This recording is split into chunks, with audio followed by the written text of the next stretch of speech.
Good evening, short story writers.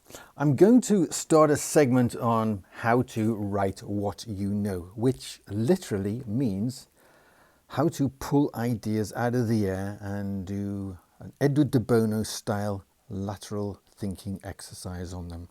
You are surrounded by things that you know in your home. You can pick an object in your home and you can write a story using that as the seed idea. So let me explain what I mean here. I'll give you an example. Paul McCartney once was asked what his next song was going to be about, and he went, and he looked around the room and somebody was reading a book. He said, I'm going to write a story about a book, specifically about a paperback. And the result was Paperback Writer. And if that reporter had not asked him that question, he would never have written that particular song. Another Beatles song came from a throwaway comment in the back of a cab. They asked a driver, hello driver, how's it going? And he said, it is busy, busy, busy, 8 days a week.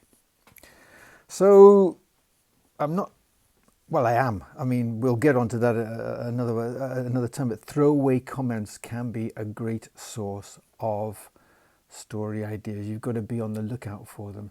And they're on the news. They're in chat shows.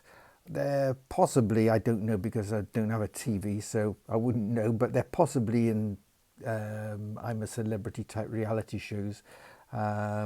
So it's just listening out for the odd comment. But I'm literally going to go round the room over the next few days, and I'm going to pull out various objects in the room and show you how they can be a source of inspiration for a story. Now, whether or not you can write a science fiction story or a horror story or an action story using this is possibly debatable, but you can certainly get the idea and then develop it. So, for example, I'm sitting on a chair, obviously, so we'll take a chair, shall we? How can a chair become the story, a short story idea? How can it be a fiction writing prompt? Well, okay, let's think about what kinds of chair there are. There are thrones, there are stools, there are chairs in waiting rooms. So you've already got three kinds of story there. You could have one, which is basically a power struggle, and you don't literally just think, oh, a throne, it must be about a king. No, kings are symbols of power, so you develop that a bit further, you do a bit of lateral thinking. They are the pinnacle of a particular society or ecosystem, so that could also include presidents. It could, well, yes, better not say anything about anything going on across the Atlantic, but also CEOs of companies. For example, Steve Jobs was ousted from his position, sacked, and Apple's fortune sank down to the point where the shares were $5. Significantly worth more than that now. And then they had to invite him back and reinstate his throne for him. Stools set in cafes. There have been entire series of short stories set in cafes and restaurants where people have come in, dramas have taken place. How many scenes in movies and films take place in a cafe? Pulp Fiction, for example, is it the Lake House, where somebody's running a cafe and they're 2 years apart or something. So stools, cafes, and then waiting rooms. The waiting room could be for a job interview. It could be in hospital. It could be for an interview for university. Okay, that's just to start with. Okay, what else can happen? Well, you could have something where the chair itself is a physical part of the story. For example, maybe you're going to play musical chairs, adult musical chairs. There's no reason why not. And this could lead to comedy. It could lead to certainly your horror movie, because games It, for example. Games often, and Ouija is a kind of a board game, isn't it? They quite often take part in games, play a part in horror stories.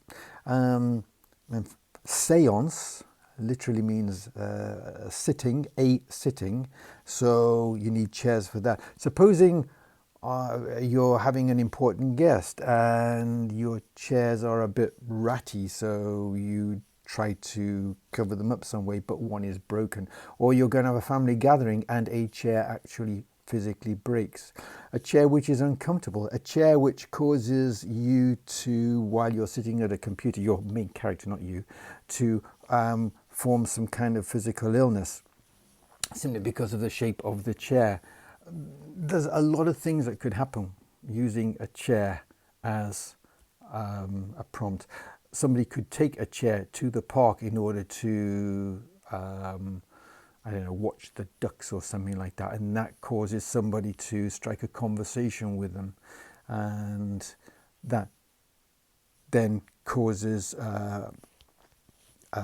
developments in the story. So there's lots of ways something as simple as a chair could be a writing prompt, a fiction writing prompt. And in fact, okay, again, positions of power, but the head position in a lot of faculties and universities are called the chair.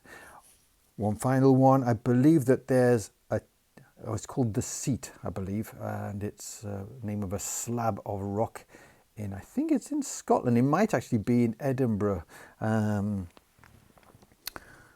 but it's a natural phenomenon, and maybe this could be the start of a road trip. Your character wants to start at maybe John O'Groats and end up at the chair or the seat, sorry, or at Land's End or some other part of anywhere in Europe, and go on a trek of places. It's a sort of a pilgrimage stories, road movies, they're a thing as well. So there you go. We'll pick on something else quite ordinary tomorrow, and I tell you what, we'll do a red paperclip. Okay, red paperclip. All right, time to go. It's 7 minutes and 34 seconds. Got to beat that 8-minute mark, otherwise we get adverts. So like, subscribe. Oh, don't bother subscribing. Just like or dislike accordingly, and happy story writing.